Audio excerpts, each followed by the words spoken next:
মই জ্যোতিষী Hemanta Kashyap astro live অসমৰ মাহেকীয়া ৰাশিফললৈ আপোনালোকক সকলোকে স্বাগতম জনালোঁ। মই নৱেম্বৰ মাহৰ ৰাশিফলৰ ৰাশিসমূহৰ ফলদানৰ বিষয়ে আৰু তাৰ লগতে এই মাহটোত এটাকৈ পূৰ্ণিমা আৰু অমাৱস্যাৰ সকলো বিষয়ে মই আপোনালোকৰ মাজত আজি কৈ যাম। এইবাৰ আহিলোঁ মই বৃষ ৰাশিৰ জাতক জাতিকাসকললৈ। বৃষ ৰাশিৰ জাতক জাতিকাসকলৰ এই মাহটো যথেষ্ট সৰ্প ভয়ৰ সম্ভাৱনা আছে।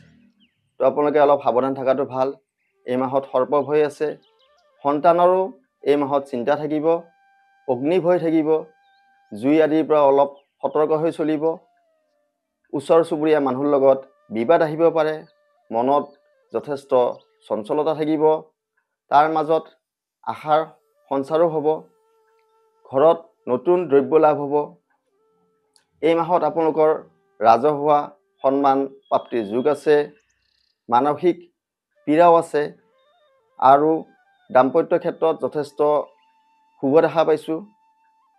শুভকাৰক অৰ্থপ্ৰাপ্তি আৰু কৰ্তব্যত যথেষ্ট শুভকাৰক দেখা পাইছোঁ। ব্যৱসায়ীসকলৰ কাৰণে এই মাহটো যথেষ্ট লাভৱান আছে আৰু স্বাস্থ্যৰ ক্ষেত্ৰত যথেষ্ট উন্নতি আছে। বন্ধুৰ সহায় লাভ পাব এই মাহত আপোনালোকে।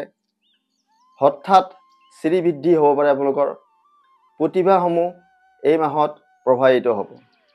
এই মাহত যিহেতু শ্ৰীকৃষ্ণৰ ৰাসযাত্ৰা আৰু ৰাস পূৰ্ণিমা বুলি কয়, 4 নৱেম্বৰৰ দিনাখন মঙলবাৰৰ দিনাখন ৰাস মহোৎসৱ আছে।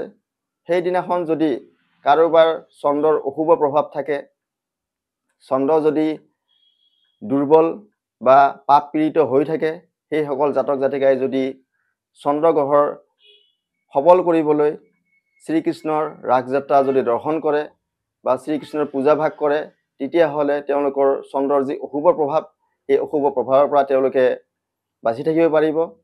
আৰু এই মাহত এটা 19 নৱেম্বৰ বুধবাৰে অমাৱস্যা আছে।